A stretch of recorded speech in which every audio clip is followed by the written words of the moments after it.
Assalamualaikum warahmatullahi wabarakatuh, sahabat kalian yang dirahmati Allah.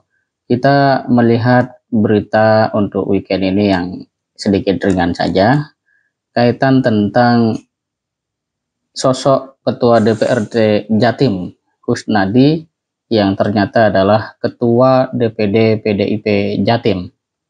Sosok ini memang terbilang moncer dalam karir politik. Ya, dia sudah duduk di DPR sejak 2004 dan sampai 2019. Bahkan pada 2019 ini dia menjadi orang yang menahkodai ya DPRD Jawa Timur. Ya, Kusnadi merupakan pria yang sempat menimba ilmu di SMA Negeri Kisaran, Asahan, antara 77 sampai 80, dan kemudian dia juga pernah menjadi seorang dosen di sebuah kampus di Surabaya, dan dia adalah sosok yang pernah mengatakan pada medio 2022 untuk siap menjadi calon atau maju jadi gubernur Jawa Timur. Waktu itu dikutip oleh Jawa Post, Kusnadi mengatakan, persoalan maju atau tidak maju nanti kalau Allah meridhoi dan partai memerintah, ya saya jalan. Kalau enggak, ya enggak. Kata Kusnadi di Surabaya, Rabu 15 Juni ya, tahun 2022. Nah, sahabat sekalian, Kusnadi ini kemudian menjadi pemberitaan, perbincangan karena rumahnya digeledah oleh KPK. Pertanyaannya kenapa gitu ya? Ya, KPK menjelaskan bahwa telah ditemukan barang bukti berupa dokumen dan bukti elektronik terkait penganggaran dana hibah. Mungkin saja ini adalah dana hibah yang kemudian tidak dikelola sebagaimana mestinya atau ada unsur tindakan korupsi di dalamnya. Oleh karena itu nama dari Kusnadi mencuat dan menjadi perhatian publik karena satu sisi selain sebagai ketua DPRD dia adalah kader PDIP ya.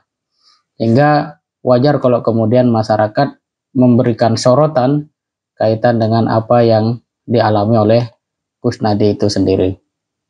Nah, sahabat kalian, di Twitter itu muncul ya, bahkan memang di sini mungkin yang menjadikan berita ini cukup ramai ya. Muhammad Saididu itu memberikan komentar mereka lagi. Apa maksudnya tidak tahu ya, karena memang tidak eksplisit, tapi sepertinya publik dapat menangkap apa yang dimaksud oleh Bapak Muhammad Saididu.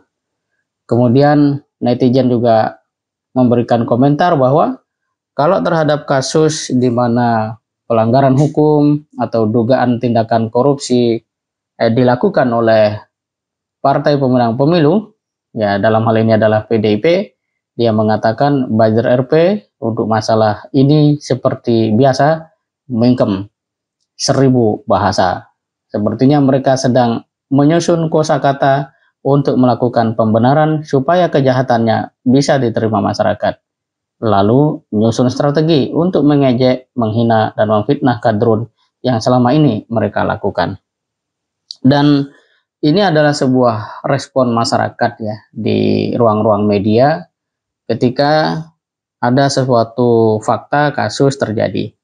Dan menurut saya ini adalah sebuah ungkapan hati saja ya, tidak dalam rangka untuk kemudian misalnya menghina ataupun lebih dari itu, tetapi memang sebuah ungkapan hati. Dan kita tahu bahwa manusia itu tidak mungkin mengungkapkan sesuatu di luar pengetahuannya, di luar apa yang pernah dia lihat atau alami dan seterusnya. Oleh karena itu kebijaksanaan di dalam merespon media sosial ini sangat penting, sehingga kita tidak terjebak untuk kemudian apa istilahnya tergesa-gesa memberikan statement atau komentar yang mungkin nanti justru kontraproduktif. Lebih-lebih ini kan baru digeledah, belum dipastikan apakah kemudian Kusnadi itu betul-betul bersalah dan seterusnya. Kalau betul bersalah, ya kita ambil pelajaran bahwa jabatan yang merupakan amanah ketika datang pada diri seseorang, apalagi beruntun gitu ya, dari tahun ke tahun, periode ke periode, itu sebenarnya adalah sebuah amanah yang tidak ringan, yang kalau kita tidak menguatkan diri dengan integritas yang kuat, maka kita akan terjebak dan pada akhirnya apa yang dilakukan oleh KPK memberikan bukti akan tersebut. Nah, kemudian juga ada yang memberikan analisisnya, ya ini. Dia mengatakan muncul berita berturut-turut. Rumah Ketua DPRD DKI digeledah KPK. Rumah Ketua DPRD Jatim digeledah KPK.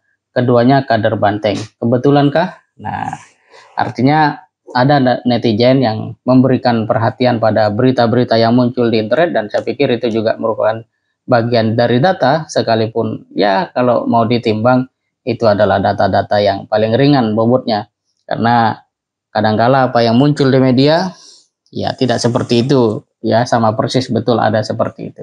Tetapi kita sebagai orang yang tidak punya akses selain daripada aspek-aspek yang muncul di media online, media sosial, ya saya kira sah-sah saja untuk kemudian kita melihat, mengamati, sembari terus melakukan analisis. Karena pada akhirnya sejauh kita mau mengamati tentang perilaku politik politisi, perilaku politisi di dalam berpolitik maksudnya, maka kita akan menjadi rakyat yang punya kekuatan di dalam melihat apa sebenarnya politik itu. Nah, kalau itu terjadi, mungkin saja politisi akan berhitung untuk melakukan aksi-aksi yang tidak bertanggung jawab. Demikian, semoga bermanfaat. Assalamualaikum warahmatullahi wabarakatuh.